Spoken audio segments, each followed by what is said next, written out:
코로나 시대에 많은 부분이 비대면으로 바뀌었지만 예외인 곳이 있습니다. 바로 병원이죠. 응급실, 중환자실, 분만실 등은 24시간 늘 열려있는 곳입니다. 안녕하세요. 안나의 백지편지 안나입니다. 안녕하세요. 안나의 백지편지를 함께 진행하는 최영란입니다. 오늘은 비대면 시대에도 열려있는 병원 이야기를 나누겠습니다. 저는 지난 추석 때 배에 심한 통증이 생겼어요. 할 수 없이 대학병원 응급실을 찾아 CT를 찍어보니 대동맥에서 위와 장으로 분지되는 셀리악 동맥 혈관 기시부가 찢어졌는데 아주 드문 병이라고 했어요. 만약 대동맥이 찢어졌으면 급사하는 위험한 병이라고 합니다. 저는 다행히 대동맥을 피해 찢어져 생명을 구했답니다. 열흘 정도 병원에 입원한 후 퇴원했는데 다행히 조기에 발견하여 일찍 퇴원할 수 있었다고 하더군요. 우리 나이가 몸에 조금씩 문제가 생기고 병이 나타나는 때이지요. 평생 사용했던 몸이 낡아져서 여기저기에서 문제를 드러냅니다. 안나와 연락이 뜸했던 때라 안나가 힘든 시간을 보내는 줄을 전혀 몰랐기에 무척 놀랐어요. 우리는 요즘 비대면 수업을 할 때였지만 연휴 기간이고 좋은 일도 아니라 친구에게 알리지 않았어요. 딸들도 외국에 살아 소식을 들어도 올 수 없으니 알리지 않았고요. 회복된 뒤에야 소식을 전했습니다. 언제 이렇게 나이가 들었는지 우리가 노년의 삶을 살게 되었는데 무엇보다 가장 중요한 것이 건강이죠. 건강을 잃으면 다 소용없다는 것을 저도 10년 전에 큰 병을 경험하면서 깨달았거든요.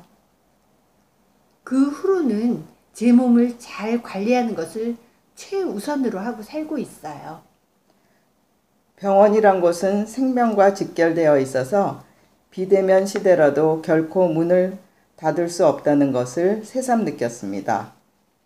의료진의 빠른 처치와 수많은 과학자들이 연구 개발한 의료기기와 약품이 아니었다면 저는 이 세상 사람이 아니었겠죠? 코로나 시대라 병실에 아무나 들어오지 못해 병실에서 조용한 시간을 보내니 새삼 의료진들에게 감사한 마음이 들었습니다. 안나가 힘든 시간을 보냈지만 그나마 빠른 치료와 평소의 건강을 잘 유지했기에 병과 싸워 이기고 쾌유하게 되어 무척 다행이었어요. 저는 요즘 해밍웨이의 소설 노인과 바다를 다시 읽어보았는데 삶에 대해 다시 생각할 기회가 되었어요. 산티아고 노인은 84일 동안 고기를 잡지 못해도 긍정적인 마인드를 갖고 있었지요. 자신의 배보다 더 큰 청새치와 3일 동안 벌이는 사투, 또 상어들과 벌이는 싸움에서 노인의 외로움, 두려움을 보았지만 어떤 고난과 역경에서도 자신과의 싸움을 이겨내는 모습은 무척 존경스러웠어요. 삶을 음미하지 않는 이들에게는 시간이 아주 값싸게 아무런 가치가 없다고 느껴지겠지만 해밍웨이는 삶이 그만큼 가치가 있었나 봅니다. 최근에 하버드 의대 유전학 교수 데이비드 A. 싱클레어가 쓴 노화의 종말이란 책을 읽었는데 노화는 질병임을 깨닫고 미리 예방하고 치료의 연령 차별을 없애야 한다고 했습니다. 자기 관리를 위해 운동을 하고 열량 섭취를 줄이고 소식하며 스트레스를 받지 않는 것이 좋다고 합니다. 저도 이번에 병원에 입원해 보니 건강관리를 잘 해야겠다는 생각이 들었어요. 저는 시니어 도서관 인문학 강의 나이듦 수업을 들었는데 노년의 삶에 대한 이야기였어요. 그 중에서 중년 이후의 건강은 삶의 속도가 결정한다고 하더군요. 중년 이후에는 느리게 사는 게 중요한데 느리게 사는 법 10가지를 알려주었어요. 1. 남의 기대를 무시하자. 2. 나 자신을 칭찬하자. 3. 지나친 자책은 피하자. 4. 완벽한 사람은 없다. 5. 모든 사람을 만족시킬 필요는 없다. 6. 명예와 이익을 추구하지 않는다. 7. 지금을 소중하게 여겨라. 8. 음식도 천천히 먹어야 맛있다. 9. 피곤해지기 전에 쉬어라. 10. 단순해져라 였습니다.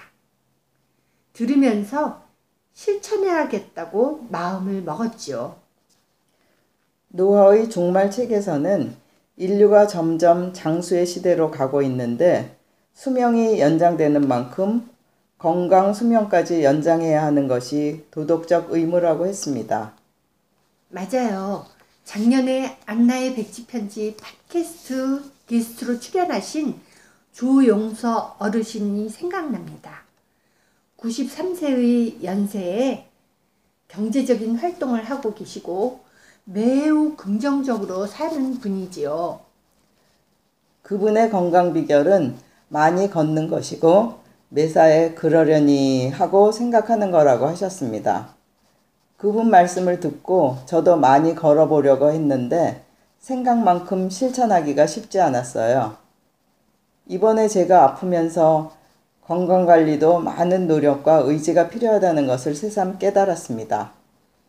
93세까지 건강하게 활동하시고 대중교통으로 어디든지 찾아다니시는 모습이 놀랍기만 했어요. 사람은 나이를 먹지만 젊은 날의 아름다운 추억과 꿈이 있었기에 오늘을 살고 있지요. 지금 가장 중요한 것은 건강이라는 데에 이견이 없을 겁니다. 거기에 한 가지 더. 인생을 행복하게 만드는 것은 도전하는 마음이라고 생각해요. 노년이라도 꿈을 갖고 어떤 것이든 한번 도전해보는 것이 삶의 성숙한 태도가 아닐까요? 요즘 코로나 시대에 고령의 어르신들이 노인복지관에 가지 못해 기억력이 감퇴되고 있다는 말을 듣습니다. 수명 연장 못지않게 건강하려면 활동량이 중요하다는 생각이 듭니다. 하루빨리 일상으로 돌아가는 날을 기대하면서 모두들 건강하시기 바랍니다.